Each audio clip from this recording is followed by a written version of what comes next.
कांग्रेस और इंडी गठबंधन ने हमारी सेनाओं को कमजोर करने में कोई कसर बाकी नहीं छोड़ी थी।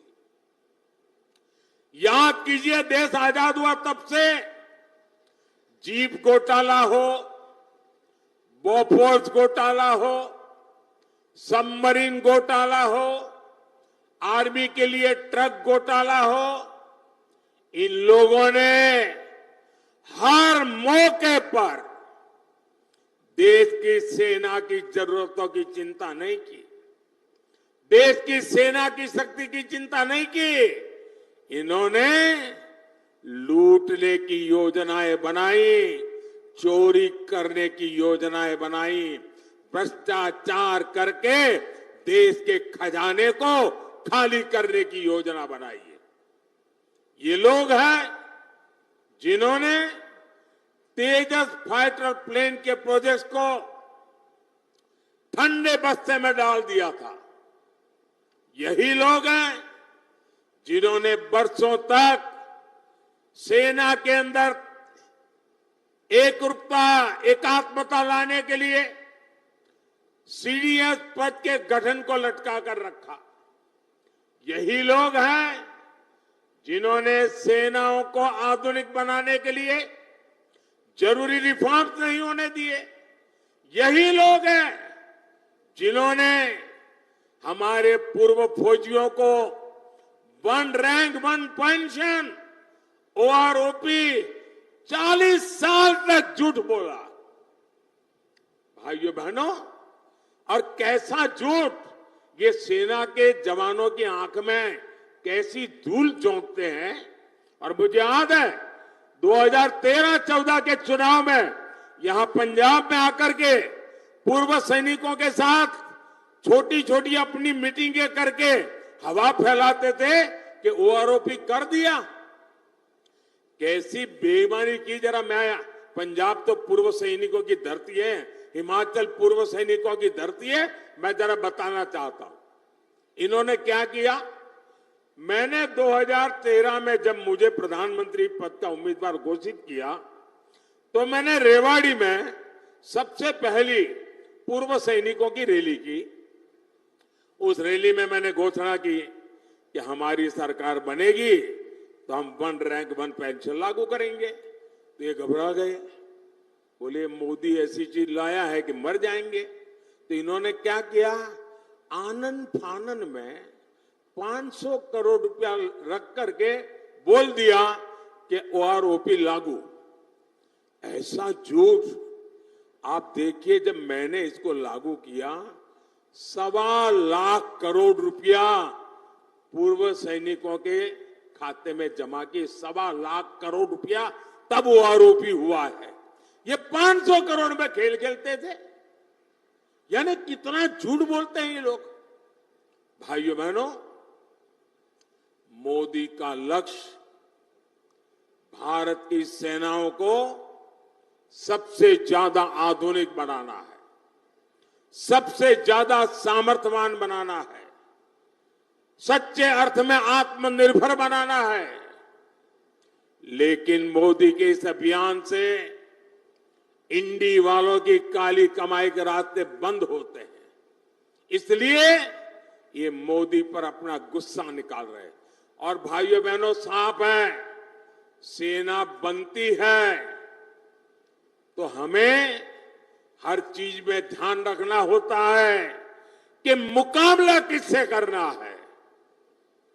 लड़ाई होगी तो किसके साथ होगी, युद्ध होगा तो किसके साथ का होगा, उसकी ताकत क्या है, उस हिसाब से हमारी की सेना को तैयार करना होता है। सिर्फ 26 जनवरी में परेड के लिए सेनाएं तैयार नहीं की जाती है। सेना लड़ाई के लिए तैयार की जाती है, दुश्मन के दांत खट्टे करने के लिए तैयार की जाती है, मां भारती की रक्षा के लिए तैयार की जाती है। लेकिन इन्होंने सेना को भी राजनीति का हथियार बना दिया है। इससे बड़ा पाप कोई नहीं कर सकता है। और मैं इंडिया अलायंस वालों को कह रहा हूं, मैं चुप बैठा हूं, इसका मतलब ये समझिए, गलती मत कीजिए मोदी को समझने की। अगर मोदी जिस दिन मुंह खोलेगा, तुम्हारी 7 पीढ़ी के पाप निकाल करके रख दूंगा।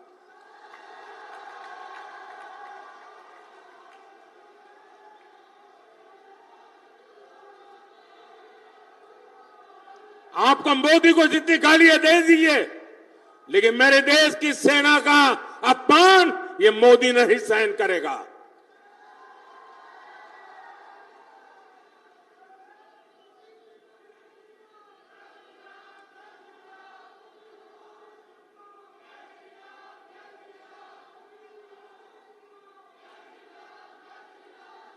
भाई और बहनों, गरीब का ये बेटा हर गरीब को, दलित को, पिछड़े को विकास की नई ऊंचाई देना चाहता है। आने वाले 5 साल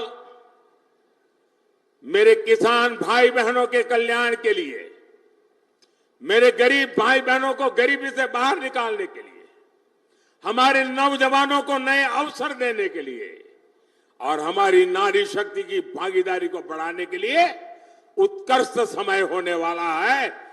आजादी के 75 साल में जैसा समय नहीं आया, वैसा समय आने वाले 5 साल में आने वाला है।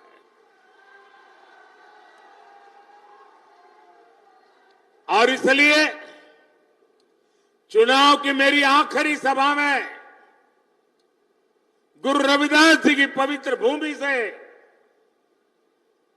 गुरुओं की पवित्र भूमि से, वीर बलिदानियों की पवित्र भूमि से मैं देशवासियों को कह रहा हूं, आखिरी चरण में मतदान के सारे रिकॉर्ड तोड़ दीजिए, भारी मतदान कीजिए और जहां जहां भाजपा एनडीए के उम्मीदवार है, वहां भारी बहुमत से विजयी बनाइए। 400 पार का आखिरी जो काम है, वो आखिरी तबके के मतदाताओं के पास है। मुझे पूरा विश्वास है कि वो सौभाग्य जाने नहीं देंगे। आपसे 1 जून को पंजाब की हर सीट पर कमल खिलाने के लिए मैं आपसे आशीर्वाद मांगने आया हूं, मैं आपसे सहयोग मांगने आया हूं। होशियारपुर से बहन अनीता सोमप्रकाश जी और आनंदपुर साहब से मेरे पुराने साथी कार्यकर्ता सुभाष शर्मा जी को भारी मतों से विजयी बनाने के लिए मैं आपसे प्रार्थना करता हूं। ज्यादा से ज्यादा परिवारों में जाएंगे, ज्यादा से ज्यादा परिवारों में जाएंगे। मुझे आपसे जवाब चाहिए, ज्यादा से ज्यादा परिवारों में जाएंगे, हर घर में जाएंगे, ज्यादा से ज्यादा मतदान कराएंगे, हर पोलिंग बूथ में विजय दिलाएंगे, गांव गांव कमल खिलाएंगे। अच्छा, मेरा एक काम करेंगे, मेरा एक काम करेंगे, ऐसा नहीं पूरी ताकत से बोलो तो बताऊंगा। मेरा एक काम करेंगे, जरा हाथ ऊपर करके बताइए, मेरा काम करेंगे। देखिए, यहां से जाने के बाद अपने मोहल्ले में, अपने गांव में जो भी देवस्थान हो, गुरुद्वारा हो, वहां पर जाना और मोदी की तरफ से वहां माथा टेकना और हमें गुरुओं से आशीर्वाद चाहिए, हमें हमारे परमात्मा से आशीर्वाद चाहिए, लेकिन आशीर्वाद मोदी के लिए नहीं मांगना है, आशीर्वाद मोदी के परिवार के लिए नहीं मांगना है। आशीर्वाद मांगना है विकसित पंजाब बनाने के लिए, आशीर्वाद मांगना है विकसित भारत बनाने के लिए। और इसलिए आप सबसे मेरा आग्रह है कि मेरा ये काम जरूर कीजिए। हर गुरुद्वारे पर जाकर के, हर देवस्थान पर जाकर के मेरी तरफ से मत्था जरूर टेकना। मेरे साथ बोलिए, जय गुरुदेव, जय गुरुदेव, धन गुरुदेव, धन गुरुदेव। श्री वाहेगुरु जी का खालसा, श्री वाहेगुरु जी का खालसा। भारत माता की, भारत माता की। बहुत बहुत धन्यवाद।